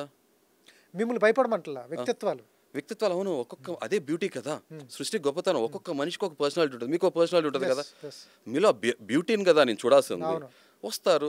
ఇప్పుడు నేను ఒకటే చెప్తున్నా, వచ్చే ప్రతి ఒక్క పొట్టకూటి కోసం కోటి కష్టాలు. ప్రతి ఒక్కళ్ళు కష్టపడేది వాళ్ళ జీవితాల కోసం. నేను చాలా రెస్పెక్ట్ చేస్తాను దాన్ని. ఓకే, నేను అది నన్ను ఒక క్వశ్చన్ అడిగారు యాక్చువల్గా నన్ను జూమ్ కాల్లో. మీకు బాగా సంతోషం కలిగించే విషయం ఏంటంటే పక్కనోడు ఆనందంగా ఉంటే నేను చాలా సంతోషం అవుతాను. మీకు బాగా కోపం వచ్చే విషయం ఏంటంటే ఆ పక్కనోడు తప్పుకుంటే నాకు విపరీతం కోపం వస్తుంది. రెండు నాకు వాళ్ళతోనే. అలాంటిది వచ్చే తోటి కంటెస్టెంట్స్ ఎవరైతే అది సెలబ్రిటీ కానీ కామన్ మ్యాన్ కానీ లేకపోతే కామన్ మ్యాన్ ప్లేస్లో ఉన్న ఇన్ఫ్లుయెన్సర్స్ కానీ ఎవరైనా రానివ్వండి, ఓకే, వాళ్ళు కూడా కష్టపడేది పాపం వాళ్ళ లైఫ్స్ కోసమే కాబట్టి ఐ రెస్పెక్ట్ దట్. నాకు ఒక చిన్న చెప్పండి తెలిసిందే బట్ క్లారిటీ కోసం ప్లీజ్. కామన్ మ్యాన్కి ఇన్ఫ్లుయెన్సర్కి ఉన్న డిఫరెన్స్ ఏంటి? సెలబ్రిటీకి కామన్ మ్యాన్కి ఓకే, ఈ మధ్యలో ఇన్ఫ్లుయెన్సర్స్ కామన్ మ్యాన్ మొత్తం కలిపి రౌండ్ చేశారు మిమ్మల్ని అంతా. ఓకే, ఏంటి దానికి చాలా వ్యత్యాసం ఉన్నట్టుంది కదా? అంటే ఇది నా డెఫినేషన్, గూగుల్ డెఫినేషన్. అది కాకుండా ఎవరికాల సొంత థీసిస్ థియరీలు ఉంటే నేనేం చేయలేను. ఒకటి నా దృష్టిలో సెలబ్రిటీ అంటే జనం వాళ్ళు చూసి సెలబ్రేట్ చేసుకుంటారు. చాలా సింపుల్ లాజిక్. సెలబ్రిటీ పబ్లిక్లో ఉంటారు, జనం మధ్యలో, జనం గుర్తిస్తారు సెలబ్రిటీస్ని. అండ్ ఈ సెలబ్రిటీస్ ఒక మాట చెప్తే ఎంతో కొంత ప్రభావం ఉంటుంది జనం మధ్యలో, ఇన్ఫ్లుయెన్స్ అవుతారు. కామన్ మ్యాన్ అంటే తను ఒక ప్రైవేట్ లైఫ్ లీడ్ చేస్తున్నాడు. మహా అయితే బంధుమిత్రులు ఉండే కాలనీలో, సొసైటీలో, లేకపోతే ఉద్యోగం వ్యాపారం చేసే ఆ ఎన్విరాన్మెంట్లో మాత్రమే గుర్తిస్తారు వాళ్ళని. పబ్లిక్లో ఉండరు, వాళ్ళు ప్రైవేట్ లైఫ్ లీడ్ చేస్తుంటారు. చాలా చిన్న లైఫ్, పొద్దున్న లేస్తే రాత్రి వాళ్ళ లైఫ్ వాడితే. అలాంటి వ్యక్తి పబ్లిక్ని ఇన్ఫ్లుయెన్స్ చేయలేడు కదా, మాస్ లెవెల్లో ఇన్ఫ్లుయెన్స్ చేయలేడు పెద్ద ఎత్తున. సో ఈజ్ అ కామనర్ నా దృష్టిలో. అది ఈ మధ్యన వచ్చింది అంటే media, large scale media, front line media, print media, social media ఎలా నడుస్తుంది.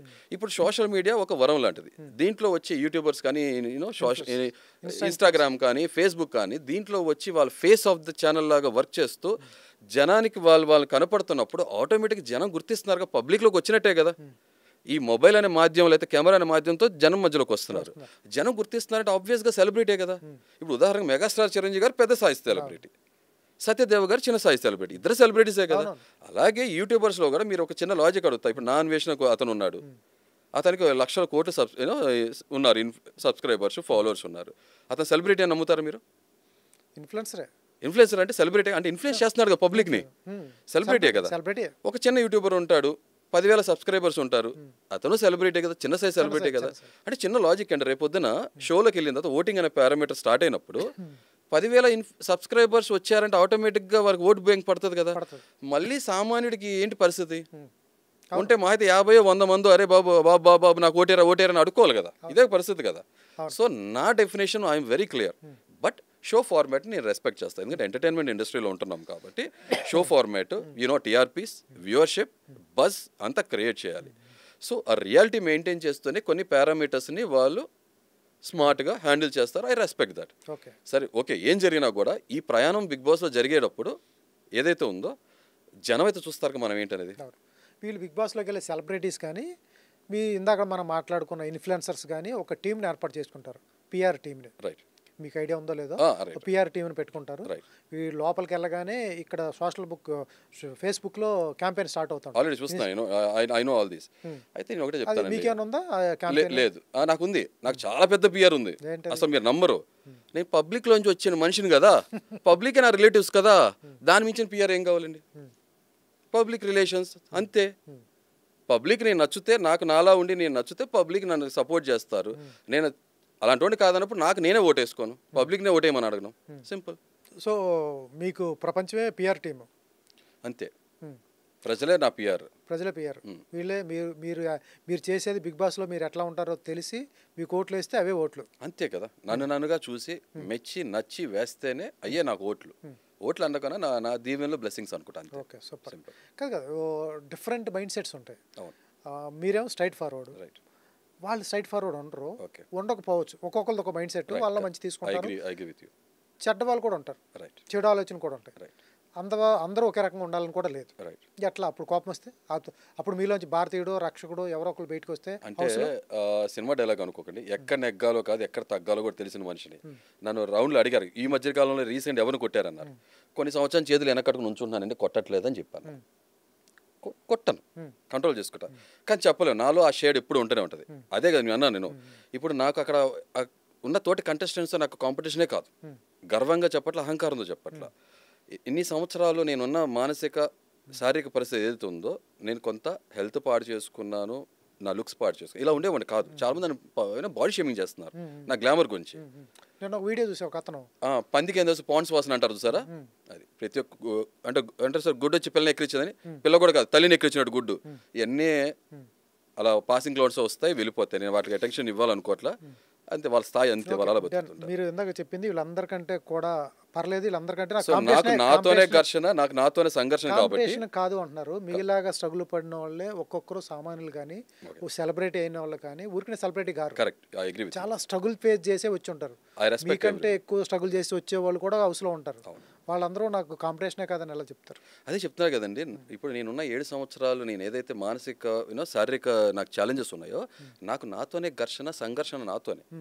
నన్ను నేను గెలుచుకుంటే చాలు, నన్ను నేను బెటర్ పర్సన్ చేసుకుంటే చాలు. నేను ఒక మాట వయసులో మీ బలహీనత ఏంటి? నా టెస్ట్ అదే, యాంగర్ మేనేజ్మెంట్, దాని మీద గేమ్ ఆడతారు. ఆడమని అంటున్నా, బ్రింగ్ ఇట్ ఆన్ అంటున్నా కదా. అక్కడ అందరు మీరు చప్పలు కూడా చూశారు. నేను కమాన్ అంట, బ్రింగ్ ఇట్ ఆన్, ఫైట్ అంట. మీరు ఎంత ఫైట్ చేస్తే నాలోంచి అంత బెటర్ పర్సన్ వస్తుంటాడు, చూస్తుంటారు. అంతే అంతే సింపుల్. మజ్జిగని మీరు ఎంత చిలుకుతే అంత నెయ్యి వెనపూసి వస్తుందో అలా వస్తా, నేను చూపిస్తూనే ఉంటా. కోపం రాదు, కోపం అఫ్ కోర్స్ వస్తుంది. నాలో భారతీయుడు అందరూ చూస్తారు, కానీ అంతే సౌమరస్యంగా ఆగలిగే కెపాసిటీ కూడా చూస్తారు. గౌతమ బుద్ధుని కూడా చూస్తారు ఆ ప్రాసెస్లో. ఓకే, ఫైనల్గా ఏంటి చెప్పండి? కప్పుతో వస్తారా లేదా ఏంటి? మనుషులు గెలుచుకుని వస్తా. కప్పు ఇంపార్టెంట్ బిగులు, అపోనెంట్స్ మనసులో ఉంటుంది గుబులు. ప్రాస్ కోసం మాట్లాడట్లా, ఫ్రాంక్గా మాట్లాడుతున్నా. ఓకే, గుండు చూసారు కదా, నెక్స్ట్ గుండె చూస్తారు. ఫిజికల్ ఫిట్నెస్ ఉన్నారా? ఎందుకంటే ఇవి ఉంటాయి, గేమ్స్ ఉంటాయి లోపల. అంటే ఇప్పుడు ఒప్పుకుంటా డెఫినెట్గా, ఇది మానసికం అలాగే శారీరక పరీక్ష. మనిషి టఫ్ సిచ్యువేషన్ అలా ఉంటాడని. మానసికంగా నేను అదే ఒక మాట, I'm fearless and you are clueless. ఇది నేను స్ట్రాంగ్గా నమ్మే మాట. సో నాకున్న గుండె ధైర్యం కండ లేకపోవచ్చు, గుండె నాకు చాలా బలమైంది ఉంది. ఇదే మీరు నన్ను ఒక 15-20 years బ్యాక్ అడిగితే నేను ఫుల్ లెంత్ నేను ఎంత ఎజిలిటీతో ఉంటానో, ఎంత ఫాస్ట్ రన్నర్నో, ఒక డిఫరెంట్ సబ్జెక్ట్. బట్ అది చెప్పట్లా, గెలుపుకి కావాల్సింది కండ, ఎజిలిటీ, స్పీడ్ కాదు, మన పర్సనాలిటీ, క్యారెక్టర్. సో అది నాకు చాలా పుష్కలంగా ఉందని నేను నమ్ముతానని. ఓకే, బిగ్ బాస్ గెలుపు గెలిచామనేది ఇంపార్టెంట్ కాదు, గేమ్ ఎలా ఆడామనేది ఇంపార్టెంట్.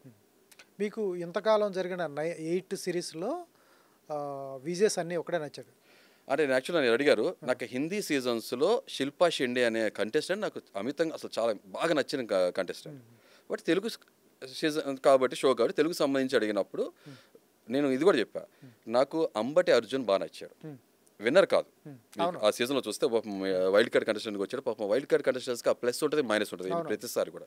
ఎందుకంటే ఓట్ బ్యాంక్ అనేది ఆల్రెడీ డిసైడ్ అయిపోతుంది కాబట్టి పాపం వాళ్ళకి ఓట్ బ్యాంక్ రావడం కష్టం అయిపోతుంది. He played a wonderful game. But కూడా ఓపెన్గా మాట్లాడాడు. విన్ అయ్యే స్కోప్ లేదు పాపం, it's too late for him. But Vijay's అన్ని గేమ్ నాకు నచ్చింది.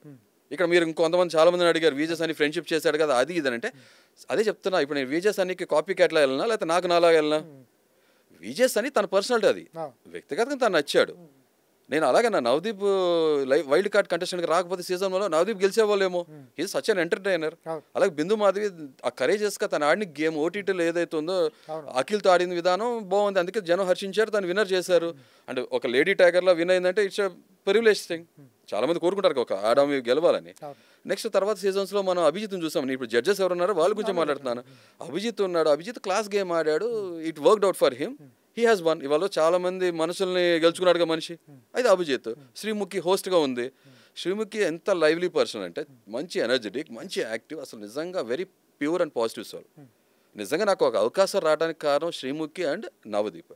నాలో ఈ ఫైట్ తీసుకురావడానికి కారణం బిందు మాధవి గారు అండ్ అభిజిత్. అందరూ ఉపయోగపడ్డారు. ప్రతి ఒక్కరు అంతే కదండి. మనలో మన పొగిడే వాళ్ళు కాదు, మన తిట్టే వాళ్ళు కూడా మనకి ఏదో మంచి చేస్తున్నారని ఆలోచించుకోగలగాలి కదా మనకి. అదే పరిణితి అంటే. ఇప్పుడు అక్కడికి వెళ్ళిపోయిన తర్వాత మీ లవ్ స్టోరీ చెప్పాలి, మీ ఫాస్ట్ చెప్పాలి, తర్వాత మీరు ఎవరు ఫ్యాన్ చెప్పాలి. మీరు ఇప్పుడు ఏదైతే ఉందో ఈ కమ్యూనిటీలు ఇవన్నీ అడగరు, కానీ ఇంటర్నల్గా అడగాల్సినవి అన్నీ మీకు తెలియకుండా మొత్తం లాగుతారు.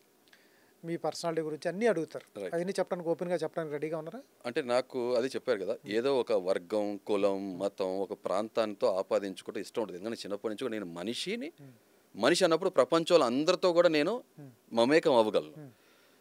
భారతీయుడు అన్నప్పుడు దేశభక్తి, ఈ భూమి మీద పుట్టాం కాబట్టి, ఈ మాతృభూమి మీద భారత మాత కాబట్టి గర్వంగా ఆ ఫ్రీడమ్ ఫైటర్స్ మనకి స్వాతంత్రం తీసుకొచ్చారు ప్రాణత్యాగాలు చేసి, దాన్ని నేను కట్టుబడి రుణపడి ఉంటాను కాబట్టి భారతీయుని. ఈ రెండే నేను హృదయమానవ్ నాలో పేటెడ్ భావాలు రెండు చూస్తారు, అంతే సింపుల్. సో కాబట్టి నన్ను ఎవరైనా అడిగితే ఫేవరెట్ హీరో ఎవరైనా అడిగితే live are death Bhagat Singh, Subhash Chandrabose అంట, అంతే సింపుల్. అంతే. ప్రాంతం ఏంటంటే భారతీయుని, అంతే సింపుల్, అంతే. ఇంకేముంది దీంట్లో? ఈ మారం అంతే. పుట్టుతో వచ్చిన ఎలా మారుతాయి? ఇంత ఫిలాసఫీ ఎక్కడి నుంచి వచ్చింది హృదయమానవ్? నాకు జీవితాన్ని చాలా దగ్గరగా చూసినప్పుడు అండి. నాకు తెలిసి మీకు 40 బిలో ఉంటాయా, 40+? 40 బిలో అంటే మీకు నేను కేక్ పెడతా, థ్యాంక్ యూ. 40 అబో అంటే కంగ్రాట్స్ చెప్తా, నా ఏజ్ కరెక్ట్గా చెప్తున్నారు. థ్యాంక్స్. ఇంత ఫిలాసఫీ ఎక్కడది? జీవితం నేర్పిందా? జీవితం దగ్గరగా చూసినప్పుడు ఆటోమేటిక్ జీవితం నేర్పించేస్తుంది. అపరిచితుల్లా పెరిగా చిన్నప్పటి నుంచి. అరే ఏంటంటే ఎంత వైలెంట్గా ఉన్నాడు, పూలు అమ్మాయిలు చూపించినప్పుడు ఆటోమేటిక్గా ప్యూబర్టీ ఏజ్ వస్తుంది కదా మనకి, ఇంటర్మీడియట్ టీనేజ్ వచ్చినప్పుడు. నిజంగానే ఆ రెమో స్టేజ్ ఒక 5 years నడిచింది, చాలా బ్యూటిఫుల్ టైం. చాలా మంది ఉంటుంది కదా opposite gender attraction, infatuation, attraction అన్నీ నడిచినాయి. ఆ ప్రాసెస్లోనే నా wife she's the 16th girl. నేను ఇష్టపడింది కానీ నన్ను ఇష్టపడ్డ వాళ్ళు 16వ అమ్మాయి. బయట శ్రీకృష్ణుల్లా ఉండేవాడిని, మన్మధులా కృష్ణలీల చేసేవాడిని, కానీ లోపల శ్రీరామచంద్రులానే ఉండేవాడిని. ఇప్పుడు మళ్ళీ కాంట్రవర్సీ హౌస్లో చెప్తారా ఇట్లాగా? ఇలాగే చెప్తా, ఉన్నదేమో చెప్తా. నేను నా దగ్గర ఒకే పెన్ ఒక పేపర్ ఉంది, 10 సార్లు రాసుకోవాలి, 10 స్క్రిప్ట్స్ చాలా కష్టంగా ఉంటుంది, ఉన్నదే ఫాలో అవుతా. ఆవిడ తెలుసా, హరిత గారికి తెలుసా నా 16వ అమ్మాయి అని? అరే చెప్పి ఎన్నిసార్లు చెప్తావు కన్నా అని అడుగుతాను. ప్లీజ్ అంటే ఇండియాలో మన డబ్బా మనం కొట్టుకోవాలి కన్నా, మర్చిపోతాను. నేను మాట్లాడుతూనే ఉంటాను కాబట్టి 10th వరకు మాట్లాడే ఉంటాను కదా, నేను చాలా కోపిస్ట్ మనిషిని. ఇంటర్మీడియట్లో వచ్చాక ఆ లవ్ యాంగిల్, ఆ రోమో యాంగిల్ వచ్చేసింది. ఎవరు లవ్ చేస్తారు అమ్మాయిలు మాట్లాడుతూ కోపం వచ్చే అబ్బాయిలకి? ఈ పాయింట్ చెప్పాలి. అయితే మా వైఫ్ ఎవరైతే ఉందో తను నా బర్త్డే నెక్స్ట్ రోజు, అంటే one more thing, July 4th నా బర్త్డే, అల్లు సీతారామరాజు పుట్టినరోజు కూడా అదే. ఇంకో ఒక నేత పుట్టినరోజు అదే రోజు, కానీ విజయవాడ సంబంధించిన గొప్ప నేత ఇప్పుడు మన మధ్యలో లేరు, కానీ ఆయన పేరు తీసుకుంటే ఇష్టం లేదు, పేరు తీసుకోను. తర్వాత అమెరికా ఇండిపెండెన్స్ డే రోజు అదే రోజు, అంటే నేను లక్కీగా అంతే. అయితే మా వైఫ్ నాకు బర్త్డే మరుసటి రోజు కామన్ ఫ్రెండ్స్ ద్వారా నెంబర్ తెలుసుకుని నాకు కాల్ చేసింది. తను కాల్ చేస్తే మీ బర్త్డే తెలిసిన సరదాగా మాట, సహజంగా ఆ టైంలో ఎవరన్నారే అమ్మాయిల నెంబర్ దొరికితే మాట్లాడదాము అని అనుకునే మనస్తత్వం ఉండే ఫ్రెండ్స్ మధ్య నేను ఎలా ఉంటున్నానంటే, నాకు ఎవరన్నా నా ముఖపరిచయం లేని వాళ్ళు ఫోన్ చేస్తే తిట్టేవాడిని. నేను కూడా తను తిట్టా, ఏంటి ఇతను అందరూ సొల్లు కార్చుకుంటాడు, ఇతను వెరైటీగా ఉన్నాడని చెప్పి తనకి ఇంట్రెస్ట్ కలిగింది. మీరు అన్నారు క్వశ్చన్కి అదే కరెక్ట్ ఆన్సర్. ఏంటి ఇంత సీరియస్గా ఉన్నాడు, ఇన్ని ట్యాంట్రమ్స్ చూపిస్తున్నాడు అని చెప్పి, ముక్కు సూటిగా ఉన్నాడు అని చెప్పి విషయం నచ్చి నన్ను మెచ్చి నాలో సగభాగం అయింది. ఏంటి ఇంతమంది 16 మంది వెంటపడటానికి ఏముంది హరీష్లో? అంటే ఒకటండి, 16 మంది వెంటపడ్డానే కించపరిచి మాట్లాడద్దు. అమ్మాయిలు ఇష్టపడ్డారు, వెంటపడటం గల కుక్కలు ఏంటి, మనుషులు కదా, ఇష్టపడ్డారు. ఏముంటది హరీష్లో అంత? అంటే ఇప్పుడు ఆ ఏజ్లో అంటే మార్వాడిలో ఉండండి, మోస్ట్ గ్లామరస్ పర్సన్ మా కాలేజ్లో అని అనేవాళ్ళు, might be they things like that. ఆ ఏజ్ కాబట్టి ఆటోమేటిక్గా అట్రాక్షన్, ఇన్ఫాక్చుయేషన్ ఉంటుంది కాబట్టి ఇష్టపడ్డారు. నా మాట్లాడే విధానం, తీరు మీరు చూసారు, ముక్కుసుడితనం అంతా కూడా. అప్పుడు అంతా రెమో పీరియడ్ నడిచింది. అసలు మీరు ఇప్పుడు ఆ దశలో చూడరు, ఎందుకంటే నాలో నా వైఫ్ సగం అయిపోయినాక ఆ రెమో పీరియడ్, మాణిక్యం చచ్చిపోయాడు, భాష చచ్చిపోయాడు, మాణిక్యం ఉన్నాడు, అంతే. సో అలా ఆ ప్రాసెస్లో అంతమంది ఇష్టపడ్డారు. అది ఐ ఫీల్ బ్లెస్డ్. నన్ను ఎవరైతే ఇష్టపడ్డారో వాళ్ళందరికీ కూడా నేను నిజంగా ఎప్పుడు శిరసా వహించి థ్యాంక్స్ చెప్తాను. ఎక్కడ ఇవన్నీ జరిగింది? విజయవాడ, హైదరాబాద్, అన్ని చోట్ల జరిగినాయి, ఆల్ అక్రాస్ ఇండియా జరిగింది. వీళ్ళు హ్యాపీ ఫీల్ అవుతారా ఎక్కడ చోట మేము బిగ్ బాస్లో చూసి? అదే నేను కోరుకున్నాను, హ్యాపీగా ఫీల్ అవ్వాలని కోరుకుంటా. నా ఆటోగ్రాఫ్ సినిమా తీస్తే నేను నా ట్రైన్ గ్రాఫ్ అని తీయాలి అని బోగీలు ఉంటాయి, అంతమంది పట్టాలి, ఆటోలో పట్టే ముగ్గురు కాదు కదా. వీళ్ళు ఎవరైనా కంటిన్యూ చేయలేదా? స్టిల్ ఇప్పుడు కూడా నాతో టచ్లో ఉన్న ఫ్రెండ్స్ ఉన్నారు. నేను ఫ్రెండ్స్ అనే మాటతో తీసేయను, more than friends. That was a beautiful relation, very beautiful. Ugly కాదు, ఫ్రెండ్స్ అని చాలా అంటే దీనికి ఎవరు సమాజం పేరు పెట్టుకోవాలా. ఇప్పుడు మీరున్నారు, ఒక అమ్మాయిని ఇష్టపడ్డారు, లేదా అమ్మాయి మిమ్మల్ని ఇష్టపడింది, కొన్ని కారణాల వల్ల మీరు పెళ్లి చేసుకోలేకపోయారు. మీరు ఏమైనా ఫ్రెండ్ అనే మాటతో సరిపెట్టేస్తారా? ఫ్రెండ్కి మించింది ఏదో స్పెషల్ బాండింగ్ రిలేషన్ ఉంది కదా, సమాజం ఇంకా పేరు పెట్టాలా, త్వరలో ఏదైనా నామకరణం చేయాలి మనం, అంతే. స్పెషల్ పీపుల్ అంతే లైఫ్లో, అంతే. కూడా నాతో ఇంకా టచ్లో ఉన్నారు. నా కష్టకాలంలో నాకు నిజంగా నిలబడి చెప్తున్న వాళ్ళు కూడా అదే నాకు హెల్ప్ చేస్తారు. వీళ్ళు హరిత గారు మీరు ఉంటారు, ఈ టైంలో అక్కడ నుంచి ఈ స్పెషల్ పర్సన్ నుంచి ఫోన్ వస్తుంది, అప్పుడు ఏం చేస్తారు? ఇద్దరిని కలిపి మాట్లాడతాం. నాలుగు సగభాగం కదా, ఇద్దరిని కలిపి మాట్లాడతాం. నేను ఇప్పుడు ఎవరి గురించి స్పెషల్ పర్సన్ గురించి చెప్తున్నారు, వాళ్ళు ఇది చూస్తే డెఫినెట్గా వాళ్ళకి అర్థమైపోతుంది. పేర్లు తీసుకొని అసలు చాలా హ్యాపీ ఫీల్ అవుతారు. నేనంటే ఎప్పుడన్నా ఈర్షగా ఫీల్ అవ్వంటాను ఆ విషయంలో. ఏం ఈర్షగా ఫీల్ అవ్వాలి నీ విషయంలో అంటది. స్పెషల్ పర్సన్స్ ఎవరైతే ఉన్నారో 16 మెంబర్స్, హరిత 16th పర్సన్, 15 మెంబర్స్. ఈ అందరి లైఫ్లో ఉంటాయి కదా, మీ లైఫ్కి ఏంటి స్పెషల్? అదేం లేదు, ఎవరి లైఫ్ అయినా వాళ్ళకి స్పెషలే కదా. ప్రతి మనిషి జీవితం మ్యాటర్ చేస్తుంది అన్నా కదా. మీ జీవితంలో కూడా ఉందంటే అది మీకు ఒక బ్యూటిఫుల్ ఎక్స్పీరియన్స్ కదా జర్నీ, అంతే సింపుల్. కంటిన్యూ చేయలేదు ఎవరిని? అది చెప్పట్లా, డెస్టినీ అనేది ఒకటి ఉంటుంది, ఒకరు మనకు ఒకటి రాసి పెట్టి ఉంటుంది, వాళ్ళతో ఎలా ముడిపడుతుందో. ఇప్పుడు ఉదాహరణ చెప్తా, ప్రతి పెన్నికి అన్ని క్యాపులు సెట్ అవ్వకపోవచ్చు కదా, దేని కంపాటబిలిటీ అంటారు. ఈ ఈ మాట్లాడే విధానంతోనే పడేశారు మీరు. ఆబ్వియస్ పడిపోయి ఉండొచ్చు. ఎక్కడ ఏ స్టేజ్ అది? ఇంటర్మీడియట్ నుంచి. నాకు ఆ చిన్నప్పటి నుంచి ఆ మెచ్యూరిటీ ఉంది. నాకు రోల్డ్ గోల్డ్ వద్దు, గోల్డే కావాలనుకున్నా. శ్రీరామ్ చంద్రుల్లా ఉంటా, బయటకు కృష్ణులా పోర్ట్రే చేస్తా. ఈ ప్రాసెస్లో ఆ టెస్ట్లో పాస్ అయిన సీతాదేవి కోసం వెతుక్కున్నా, సీతాదేవి వచ్చేసింది. రియల్గా కృష్ణుడా రాముడా? బయట కృష్ణుడు, ప్రస్తుతం కృష్ణుడు యాంగిల్ లేదు, రాముడే. బయట ఇక కోపిస్ట్ ఎవరైనా అనుకుంటే అది తీసుకోండి, అపరిచితుడు బయట, లోపల రాముడు. ఇప్పుడు ఏమి లేదు అది మొత్తం? అది లేదండి, లేదు అంతా చెప్పట్లా. నాలో ఇక్కడ తను ఉన్నప్పుడు వేరే అమ్మాయి ఈ స్థానం రాలేదు కదా. ఎవరన్నా అమ్మాయి బాగున్నా బయట ఉన్నా కూడా మనందరం మగాళ్ళు, మనందరం మగాడు ఉన్నాడు చూస్తాం, కావాలనుకోకూడదు, డర్టీ బ్రెయిన్తో ఆలోచించకూడదు, అంతే సింపుల్. సూపర్, అంతే సింపుల్. మా ఇంట్లో అక్క చెల్లెళ్ళు తల్లిలు ఉంటారు కదా, ఇప్పుడు బయట మన ఇంట్లో ఆడవాళ్ళ గురించి అలా ఆలోచిస్తే మనం తీసుకోగలిగినప్పుడు మనం కూడా వాళ్ళ గురించి ఆలోచించాలి, తీసుకోలేము కదా. Super sir. ఏంటి ఫైనల్గా ఓట్లు అనేటప్పటికి ఆడియన్సే అంటున్నారు, సపోర్ట్ ఎట్లా ఉంది? విజయవాడ ఉంది, సామాన్యుల నుంచి వచ్చిన నికార్సైన సామాన్యుని కాబట్టి వాళ్ళే కదా, వాళ్ళ నుంచి వచ్చాను, వాళ్ళని మెచ్చితే ఆశీర్వదిస్తారు, సింపుల్ అంతే. ఇంటికాడ సపోర్ట్ ఎలా ఉంటుంది? హరిత గారిది కాకుండా, హరిత గారు కాకుండా నేను అదే చెప్పే కదండి, చాలా ప్రైవేట్ లైఫ్ లీడ్ చేస్తున్నా. కొంతమంది నాకు ఎక్కువ మంది ఉండరు. ఈ ముక్కుసూడి తత్వంతో మాట్లాడితే నాకు ఫ్రెండ్స్ కూడా చాలా తక్కువ ఉంటారు, మీరు అర్థం చేసుకోవచ్చు. ఫ్రెండ్స్ నాకు తెలిసి 3-4 ఉంటారు మీకు, వాళ్ళు కూడా తక్కువ, అంతే అనుకోండి ఇంచుమించు. అది చెప్తున్నానండి, కంకర్రాలు గురకరాలు బొచ్చుడు దొరుకుతాయి, diamonds are rare, friends are rare. Select చేసుకోవాలి మన ట్రూ ఫ్రెండ్స్, అంతే. అలా అని మిగతా వాళ్ళు నేను తప్పట్టను అంటే నాతో వాళ్ళకి మ్యాచ్ కాలేదేమో నా పర్సనాలిటీతో, అంతే సింపుల్. ఫ్రీక్వెన్సీ కూడా మ్యాచ్ అవ్వదు, అదే చెప్తున్నా కదా. ఒక డైమండ్ ఇంకో డైమండే కట్ చేయగలదు. సార్, హరీష్ అండ్ హృదయ మానవ్ గారు, ఇదేంటి మాస్క్? ప్లీజ్ హరిత హరీష్ అని పిలవండి. ఇప్పుడు 3 పేర్లు ఉన్నాయి మీకు, హరీష్, తల్లిదండ్రులు, హరిత హరీష్, హృదయ మానవ్. అన్నిటిగా మించి మాస్క్ మ్యాన్ ఎక్కువ అయిపోయింది బాగా. మాస్క్ మ్యాన్ 4 వచ్చినాయి. సో మాస్క్ మ్యాన్ వచ్చింది కాబట్టి అడుగుతున్నాను, ఒకవేళ హౌస్లో పూర్తిగా మాస్క్ పెట్టుకోమంటే ఏంటి మీ పొజిషన్? చాలా సఫకేటింగ్ ఉంటుంది. మాస్క్ పెట్టుకుని వచ్చానేమో, కానీ మాస్క్ వేసుకు వచ్చిన వాళ్ళు మాస్క్ తీపిచ్చే పనిలో ఉంటా, అంతే సింపుల్. నేను మొహానికి మాత్రమే మాస్క్ పెట్టుకోవాలి, సాధ్యపడుద్దా? క్యారెక్టర్కి మాస్క్ పెట్టుకోవాలి. కరెక్ట్. మీరు మాస్క్ వేసుకున్నవాడు మాస్క్ తీపిస్తా అన్నారు, మీరు మాస్క్ తీసి మాస్క్ వేసుకున్నవాడి ఒరిజినల్ మాస్క్ తీపిస్తారు, ట్రై చేస్తా. సాధ్యపడుద్దా? అరే అన్ని కెమెరాస్ మధ్యలో తప్పించుకుని కుదరదు కదా, ఎంతకాలం అంటిస్తారు? ఏదో రోజు జనం నేను తీయలేకపోయినా మీరైనా తీసేస్తారుగా, ఇప్పటి ఉంచో పెడతారుగా మీరు. సూపర్.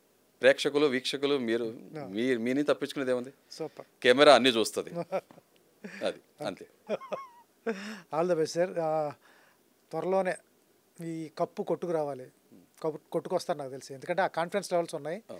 సో ఇది ఎలా ఉంటుంది ఏంటనేది మేము కూడా చూస్తాం. గేమ్ సామాన్యుల తరపు నుంచి ఒక అతను వెళ్ళి కప్పు తీసుకురావడం ఇంతవరకు జరగాలి ఈసారి కోరుకుందాం. నిజమైన సామాన్యుడు, నో ఇన్ఫ్లుయెన్సర్స్, నో సెలబ్రిటీస్.